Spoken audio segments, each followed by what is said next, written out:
first things first, just health and fitness-wise, anybody, I think Takeshi's missing. Who are the other injury-enforced absences, and could you run us through who's coming in?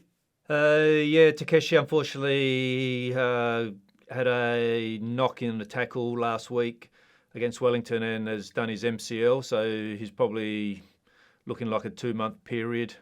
Doesn't need an operation, so it'll be just natural healing. So approximately 2 months. Nate comes back into the squad, obviously after suspension. Azani, Delbridge, all up for selection as well. And I think that's it. All the other longer term ones are travelling really well. Elba, Leckie. We're looking highly likely by the time we come back from Korea that those two boys should be at least involved in some part of the group training. Okay, cool. And in terms of, because I know you're flying straight to Korea after this game against the Wanderers, will you take anybody that probably can't feature against the Wanderers but can feature in Korea? No, however, we still got the training session this morning, Joey. At the end of the training session, we'll decide on the 18 that's going to go for the game against Wanderers tomorrow. Then we will have the other 4 players. We'll add another 4 players to that list that'll travel on Saturday, meet us in Sydney on Saturday to travel to Korea. Really, in terms of Delbridge, how's he look since he's been back? And if you play him tomorrow night, sort of how long can he last? Look, generally, Marco, he's a pretty good athlete. He's always looked after himself. I think I said last week he'd finished with his club in Korea the beginning of December, so he hasn't had any group training since then. He's had the last 2 weeks with us. He's looking better as the weeks go by. He's feeling better. It's just the $1 million question is one, when we're satisfied and ready that we think he can play some minutes, and at certain stage he's going to have to start to play those minutes, and then it'll be a question of how long he's able to last. So as I said, in general terms, his fitness is very good, but it's all the football actions and those football moments, when you got to think about the ball at your feet or the opponent around you, and different pressures. So that won't take long, but yeah, he just needs a little bit more time. So let's see how he goes. Is that the same with Daniel?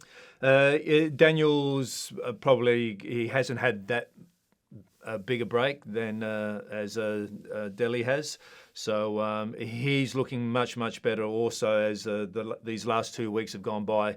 So he's getting better conditioning and he's looking much better, definitely. So he's probably, if anyone's going to have game time that we feel a little bit more confident, probably him at this stage. Vidi, how do you fit Azani into this side? Because you previously told us you brought him out here on loan to play and to start, but then you look at how the squad's going. Medin and Marcus, they're both pretty much doing all they can to justify further minutes themselves. How do you fit all of these sort of winger, wideish types into your 11? Well, we need a right back, a centre back, goalkeeper, so we can put him anywhere, really.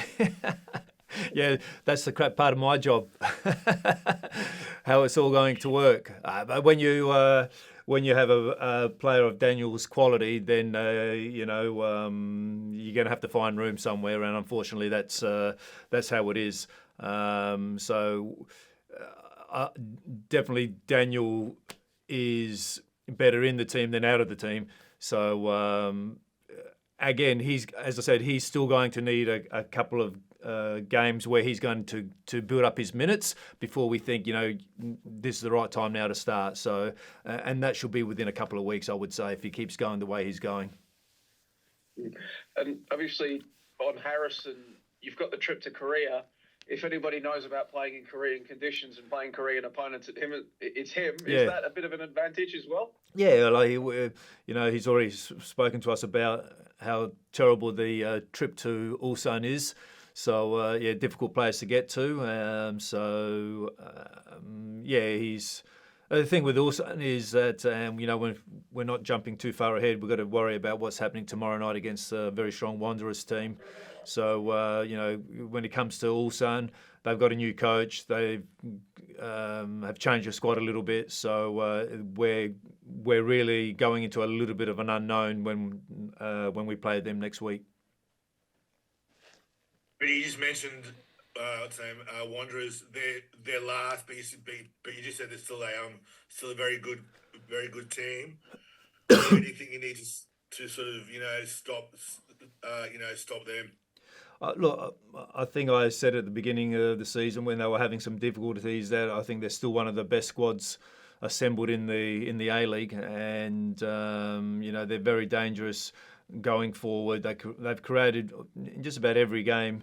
They created a number of good opportunities. So definitely going forward, they're very dangerous on their day. What have you made of how Fraser's gone since he's been in the A-League? Yeah, good. I think he's came in and is more of a traditional winger, and I think he's made a very, very good impact for him. So I can understand why they like him because he's waiting for the ball. He gets the ball at his feet, and he's very direct. Definitely a dangerous player. When we look at you once again going into this pattern of playing in the A-League, jumping on a plane straight to Asia, very taxing on the boys, obviously. But when we look back at the start of the campaign, doing that sort of correlated with some of your strongest streaks of form, do you sort of, in a way, then welcome this busy stretch rather than dread it? No, we've never dreaded it, that's for sure. And I think the players like it. We've really managed that area really well. We've played the A-League, and then we've backed up with strong performances in the ACL. So I'm expecting the same. We're coming to the back end of the season and the back end of the Asian Champions League, and it's going to be a really important period for us now. So we need to start winning some games in the A-League, and then also wanting and being desperate enough to be the first team to qualify for the next round. It'll be the first time that the club's been able to do it. So I think that's really important for us. So we've had a chat this morning. Our focus is solely on what's going to happen tomorrow against the Wanderers, and then once we get to Ulsan, then we can focus on what we need to do for that game. But it's an exciting period, exciting time for us. We obviously everyone wants to do well. We've got a lot of healthy competition now with the new boys coming in. So again, I think I've said it weeks ago, Joey. We've always been in a good frame of mind. It's about now trying to get our good training performances into some winning performances on the pitch. Hey, Vinny, with Yunus, obviously you're building him up. He scored in both of his games. Is he ready to start, or do you see him better as the impact player coming on? Yeah, that's a decision that we're going to make after today's training session. He's probably earned a start now because he's come on and made a great impact. And even last week, all our substitutes who came on made a very good impact for us. So he's also one that hadn't played for a long time, Marco, and again, playing the last two games around about 30, 35 minutes each. That's also helped him with his conditioning, his football conditioning, and his confidence. So, we really like him. He's big, he's strong, he's direct, knows how to score goals. So, he should have a lot of confidence going into tomorrow's game as well. On the defensive side of things, obviously the MacArthur game didn't go as planned, and then I think Edsy's first goal on the weekend, the miscommunication, not something you want to repeat. Yeah. But you've always been a very stout defensive unit in your time at City, but maybe a few errors beginning to creep in we've seen in the past few weeks. How have you gone about addressing that and making sure that you're tight at the back heading into this crucial stretch? Well, if you look at both coaches, myself and and the Wellington coach last week, we probably were both disappointed with all 4 goals, the way they were set up. So yeah, look, it happened. It was absolutely a miscommunication with Sammy and Beachy, and Beachy knows that he should have stayed where in his goal line in that moment. And yes, we have been very, very strong, especially last year, beginning of this year. Some of the goals that we've copped is not so much by the time it goes into the back of the net, it's what's happening up the top end of the pitch. Because there's always, by the time the ball hits the back of your net, there's already 2 or 3 actions that have not gone well to end up in the back of the net. So it's about when we lose it in the front third, and generally it'll come from the front third or the mid third, that we're making sure that we're prepared and we're alert, ready for any transition moments. So we have to be better in those moments for sure. So playing against the Wanderers, his old team, is he a bit more sort of hyped up for it?